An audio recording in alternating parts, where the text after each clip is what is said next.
नमस्कार, जय हिंद, वंदे मातरम। एक बार फिर से आप सभी का बहुत बहुत स्वागत है हमारे YouTube चैनल पर। लोकसभा चुनाव 2024 के 2 चरणों की समाप्ति के बाद में आज महा ओपिनियन पोल सट्टा बाजार ने कर दिया है जारी। किस पार्टी को कितनी सीटें दी जा रही है सट्टा बाजार के मुताबिक। एनडीए और इंडिया गठबंधन दोनों ही सरकारों के बीच में कड़ी टक्कर देखने को मिल रही है। तो वहीं 2019 के चुनाव की अगर बात करें तो वैसा ही कुछ माहौल एक बार फिर 2024 के अंदर देखने को मिलेगा या फिर नहीं। लेकिन जो सट्टा बाजार ने 2 चरणों के ऊपर हुए चुनाव के बाद में जो रिपोर्ट और आंकड़े जारी किए वो अपने आप में चौंकाने वाले, नेताओं की नींद उड़ाने वाली। ये प्रत्येक सीट पर कड़ी मकसद करनी पड़ रही है। पिछले 2024 के चुनाव के अंदर जिस प्रकार उलटफेर देखने को मिला था वैसा इस बार नहीं देखने को मिल रहा है। लेकर चलते हैं आपको तमाम उन सीटों की ओर में, एक एक सीट के बारे में आपको देंगे विश्लेषण की जानकारी। सबसे पहले बात करें अगर राजस्थान राज्य की कुल 25 लोकसभा सीटों के बारे में, जहां बीजेपी पार्टी को आज सट्टा बाजार ने 2 चरणों की समाप्ति के बाद में 23 सीटों का आकलन दिया गया है। वहीं कांग्रेस पार्टी को 1 सीट मिल रही है। आम आदमी पार्टी को यहां से 0 और अदर के खाते में 1 सीट सीधे तौर पर दी जा रही है आज के सर्वे मुताबिक। अगले दौर में बात करें छत्तीसगढ़ की 11 लोकसभा सीटों के बारे में, जहां बीजेपी पार्टी को 7 सीटें हैं, कांग्रेस पार्टी को 2, आम आदमी पार्टी को 1, अदर के खाते में 1 सीट जारी है। अगली बात करें पश्चिम बंगाल की कुल 42 लोकसभा सीटों के बारे में, जहां बीजेपी पार्टी को 27 सीटें दी गई है, कांग्रेस पार्टी को यहां से 10 सीटें मिलने का अनुमान दिया गया है। तृणमूल कांग्रेस पार्टी है और आम आदमी को 0, अदर को 5 सीटें। अगली अगर बात करें उत्तर प्रदेश की 80 लोकसभा सीटों के बारे में, जहां बीजेपी का सबसे बड़ा गढ़ सीएम योगी आदित्यनाथ का भी गढ़ मानी जा रही। उत्तर प्रदेश के अंदर अगर बात करें तो बीजेपी को 67 सीटें मिल रही है, कांग्रेस को 5, समाजवादी पार्टी को 8 सीटें, अदर के खाते में यहां से 0 सीट जाने का अनुमान दिया गया है आज सट्टा बाजार के मुताबिक। अरुणाचल की बात करें कुल 2 सीटें हैं, जिसमें बीजेपी को 2 की 2 सीटें जाती हुई दिखाई दे रही है। अगली बात करें बिहार की कुल 40 लोकसभा सीटों के बारे में, जहां बिहार की राजनीति के अंदर हुए उलटफेर के बाद में एक बार फिर बड़ा बदलाव है। बीजेपी पार्टी को 35 सीटें दी जा रही है सट्टा बाजार के मुताबिक, कांग्रेस पार्टी को सिर्फ 2, अदर के खाते में यहां से 3 सीटें, आम आदमी पार्टी को यहां से 0-0 सीट जाती हुई नजर आ रही है। आगे अगर बात करें महाराष्ट्र की कुल 48 लोकसभा सीटों के बारे में, जहां बीजेपी पार्टी को 25 लोकसभा सीटें हैं, कांग्रेस पार्टी को 5, आम आदमी पार्टी को भी 5 है, अदर के खाते में 8 सीटें जाने का अनुमान दिया जा रहा है। शिवसेना पार्टी और बीजेपी बड़ा बदलाव करने की तैयारी में महाराष्ट्र के अंदर। आगे अगर बात करें पंजाब की कुल 13 लोकसभा सीटों के बारे में, जहां सर्वे पूरी तरीके से बदल चुका है।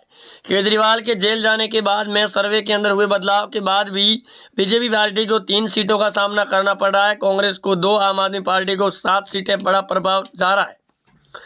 मिजोरम की बात करें कुल 29 लोकसभा की सीटें हैं, जिसमें बीजेपी 25 सीटों पर जीत दर्ज कर रही है सट्टा बाजार के मुताबिक, कांग्रेस पार्टी को 2, आम आदमी पार्टी को भी 2 सीटें सीधे तौर पर जाती हुई नजर आ रही है।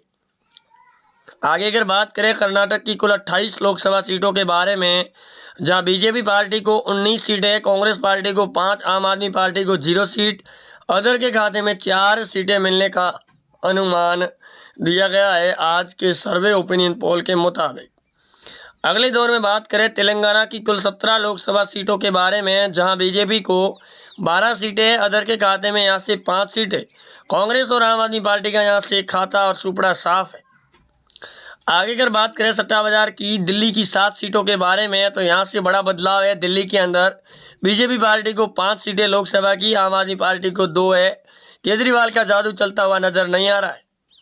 मध्य प्रदेश की बात करें 29 लोकसभा सीटें हैं, जिसमें बीजेपी 22 सीटें जीत रही है, कांग्रेस पार्टी 6 सीटें, आम आदमी पार्टी को 0, अदर के खाते में यहां से 1 सीट जाती हुई नजर आ रही है। तो मध्य प्रदेश के अंदर भी बड़ा बदलाव, फेरबदल देखने को मिल रहा है रिपोर्ट और सर्वे आंकड़ों के मुताबिक। केरल की बात करें कुल 20 लोकसभा की सीटें हैं, जिसमें बीजेपी 3 सीटें जीत रही है, कांग्रेस पार्टी 10, आम आदमी पार्टी 0, अदर के खाते में यहाँ से 7 सीटें जाने का अनुमान दिया गया है सर्वे ओपिनियन पोल के मुताबिक। अपने आप में यहाँ से भी बड़ा बदलाव है। आगे अगर बात करें गुजरात राज्य की 25 लोकसभा सीटों के बारे में, जहाँ बीजेपी पार्टी को 29 सीटें, कांग्रेस पार्टी को 2, आम आदमी पार्टी को 4, अदर के खाते में यहाँ से 0-0 सीट जारी, यानी कि गुजरात के अंदर बीजेपी पार्टी का सबसे ज़्यादा प्रभाव होता हुआ नजर आ रहा है गुजरात के अंदर एक बार फिर। आगे बात करें जम्मू कश्मीर के अंदर बीजेपी का यहाँ से भी जादू चल रहा है। कुल 6 लोकसभा की सीटें हैं। बीजेपी पार्टी को 5 सीटें दी जा रही है, कांग्रेस को 1। गुलाम नबी आज़ाद के साथ में बीजेपी का होगा बड़ा गठबंधन जम्मू कश्मीर में। उत्तराखंड की 5 सीटें 5 की 5 बीजेपी पार्टी के खाते में सीधे तौर पर जाती हुई नजर आ रही है। यहाँ से बड़ा बदलाव देखने को मिल रहा है उत्तराखंड राज्य की सियासी राजनीति में। आगे बात करें असम की 14 लोकसभा सीटों के बारे में, जहां बीजेपी को 7 सीटें, कांग्रेस को 5, अदर के खाते में 2 सीटें और आम आदमी पार्टी को यहां से 0 सीट छुपड़ा साफ होता हुआ नजर आ रहा है। आंध्र प्रदेश की 25 लोकसभा सीटों के बारे में अगर बात की जाए तो BJP party 16 seat, Congress party 5 seat, आम आदमी पार्टी 0 सीट, अदर के खाते में 4 सीटें जाने का अनुमान मिलता हुआ नजर आ रहा है लोकसभा चुनावों के अंदर। त्रिपुरा की बात करें 2 की 2 सीटें बीजेपी पार्टी और एनडीए के खाते में सीधे तौर पर जाती हुई नजर आ रही। हरियाणा की 10 लोकसभा की सीटें हैं, जिसमें बीजेपी को 8 सीटें, कांग्रेस को 1, आम आदमी पार्टी को यहां से 0, अदर के खाते में 1 सीट जारी है। हरियाणा की सियासी राजनीति के अंदर हुए बदलाव के बाद में सर्वे आंकड़ों में बड़ा प्रभाव देखने को मिलता हुआ दिखाई दिया है। मणिपुर की 2 सीटें 2 की 2 बीजेपी पार्टी के खाते में जाती हुई नजर आ रही है। वहीं मणिपुर लगातार चर्चाओं का विषय भी बना रहा है इस बार और इसी साल के अंत तक।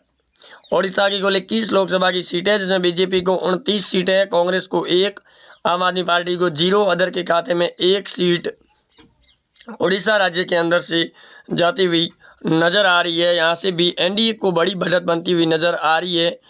वहीं आगे अगर बात करें मेघालय की, तो मेघालय की 2 सीटें हैं, 2 की 2 बीजेपी पार्टी के खाते में सीधे तौर पर जाती हुई नजर आ रही है। मेघालय के अंदर भी बड़ा बदलाव है। वहीं इसी के साथ में आपको लेकर चलते हैं उन तमाम सीटों की ओर में। कुल देश के अंदर 545 सीटें हैं। 2 चरणों के समाप्ति के बाद में करीबन 200 सीटों पर चुनाव संपन्न हो चुके हैं। और अब बाकी की सीटों की अगर बात की जाए टोटल में, तो बीजेपी पार्टी को यहाँ से करीबन 330 से 40 सीटें मिलने का अनुमान दिया गया है सट्टा बाजार आज के मुताबिक। कांग्रेस और इंडिया गठबंधन को करीबन 100 सीटों का अनुमान दिया जा रहा है। वहीं आम आदमी पार्टी को 15 से 10 सीटें मिलने का अनुमान, अदर को यहाँ से 75 से 80 सीटें मिलने का अनुमान दिया जा रहा है सीटों के तौर पर। अगर भावों की बात की जाए तो बीजेपी पार्टी और एनडीए गठबंधन के अंदर आज ओपिनियन पोल सर्वे के मुताबिक, सट्टा बाजार के मुताबिक भावों के अंदर 10 रुपये की बढ़ोतरी की गई है। वहीं इंडिया गठबंधन को यहाँ से करीबन 15 रुपये के भाव दिए जा रहे हैं, अदर की वहाँ से 5 रुपये के भाव मिलते हुए नज़र आ रहे हैं।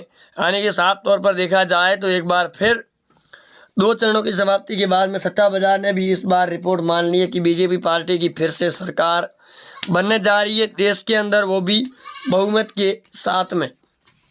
लेकिन सीटों के अंदर ज़रूर थोड़ा बहुत बदलाव देखने को मिलता हुआ दिखाई दे रहा है, क्योंकि जिस प्रकार पिछले चुनाव में जो सीटें आई थी बीजेपी पार्टी की प्रचंड सीटें थी, वैसा इस बार माहौल देखने को नहीं मिल रहा है। क्योंकि इस बार लोगों ने बढ़ चढ़कर हिस्सा जरूर लिया है। कई राज्यों के अंदर 100% वोटिंग का आंकड़ा भी सामने आ रहा है 2 चरणों के अंदर। जिस प्रकार चुनाव की जिन राज्यों के अंदर चुनाव संपन्न हुए, लोकसभा के उन सीटों के अंदर भी कई जगहों से 100% मतदान हुआ है, जहां लोगों ने भारी संख्या के अंदर मतदान किया है। और इस बार बीजेपी पार्टी के फेवर में भी कई बड़े वोटर देखने को मिले थे, तो यहाँ से पार्टियों को बड़ी मकसद भी करनी पड़ी थी। अगर कई राज्यों की बात की जाए तो इस बार चुनाव के अंदर आमने सामने हो रहे प्रत्याशियों को कड़ी मेहनत भी करनी पड़ी थी। लोकसभा चुनाव की सियासी राजनीति के अंदर 2019 के अंदर ऐसा माहौल देखने को नहीं मिला था। मोदी लहर के अंदर सभी प्रचंड सीटें बीजेपी के खाते में गई थी, लेकिन इस बार कांग्रेस पार्टी राहुल गांधी की हुई रैलियों के बाद में काफ़ी ज़्यादा प्रभाव भी रहा, अदर विपक्ष को भी मजबूत करने में सहायता मिलती हुई नज़र आ रही है। बाकी आप बताइए आपके क्षेत्र के अंदर कैसा कुछ माहौल रहा सीटों का, आपके क्षेत्र में कौन जीत रहा है। मिलते हैं अगली